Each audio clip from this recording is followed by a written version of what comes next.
பெருமானுடைய பெரும் கருணையினாலே இன்றைய தினம் சோமவார வழிபாடு 72வது சோமவார வழிபாடு. இந்த வழிபாடு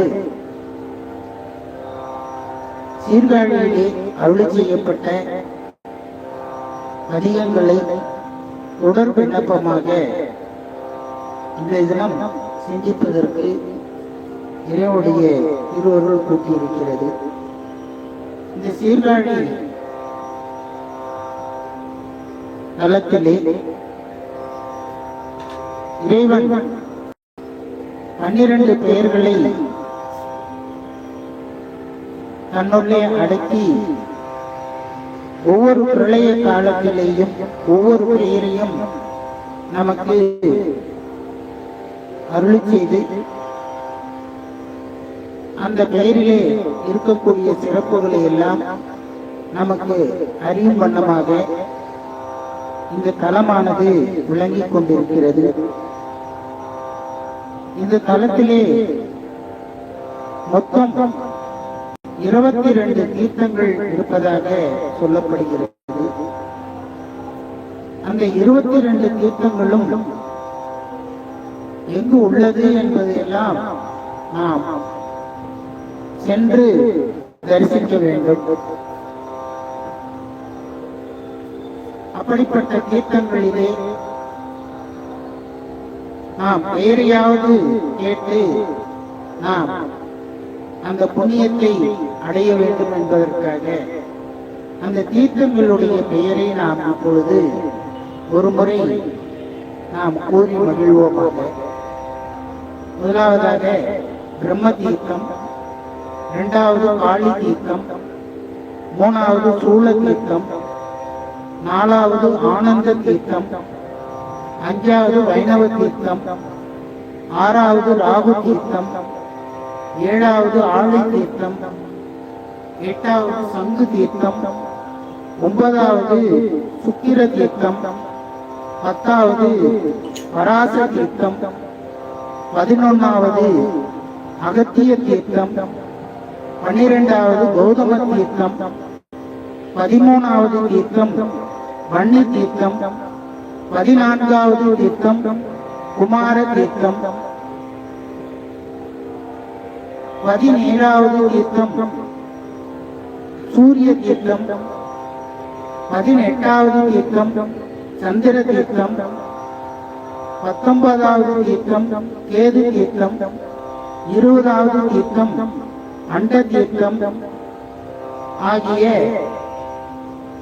14 புராண தீர்த்தம் என்றும் புறவ நதி, கழுமழ நதி, விநாயக நதி போன்ற 22 தீர்த்தங்களும் இந்த சீர்காழியிலே இருப்பதாக நமக்கு தெரிய வருகிறது.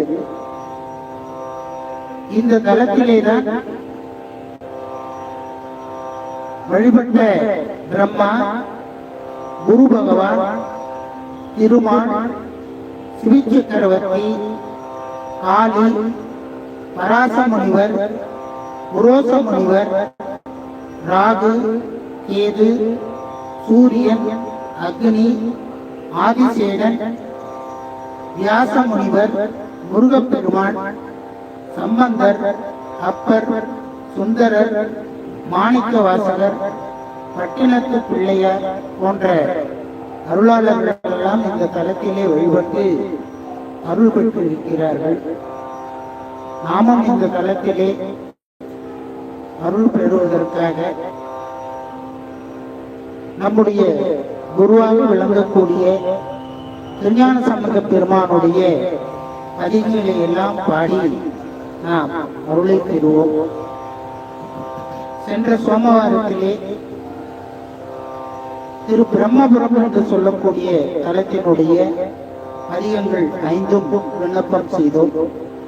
அதனைத் தொடர்ந்து திரு வேணுபுரம் என்று சொல்லக்கூடிய தலத்திலே அருளி செய்யப்பட்ட ஒரு சில பதிகங்களை இப்பொழுது நாம் விண்ணப்பம் செய்கிறோம்.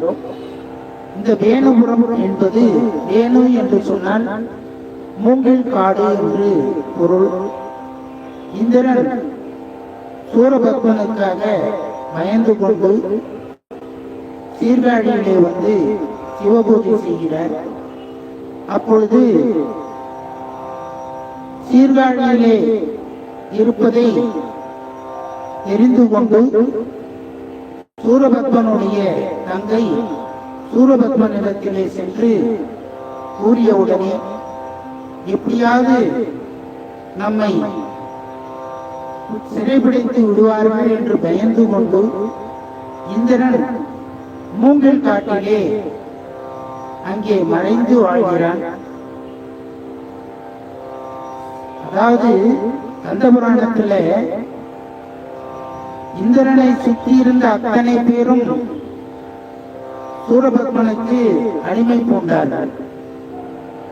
அதுல ஒரு சிலர் மட்டும் இந்திரனுக்கு கூட இருந்து அவன் செய்யக்கூடிய சிவ பூஜைக்கு துணையாக நின்றதுனாலே இறைவன் இந்திரனை எங்கு சென்றாலும் அங்கு காத்து வந்ததாக சொல்லப்படுகிறது.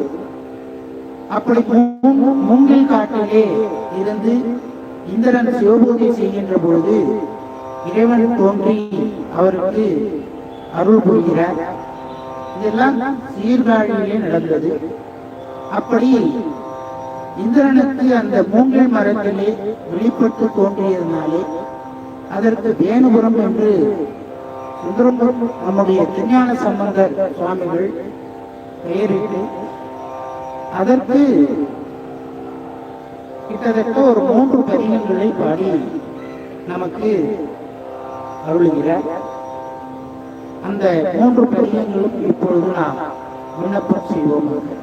முதலாவது நட்டப்பாடை கம்பீர நாட்டை ராகத்திலே அமைந்த பதிகத்தினை முதலாவதாக விண்ணப்பம் செய்வோம்.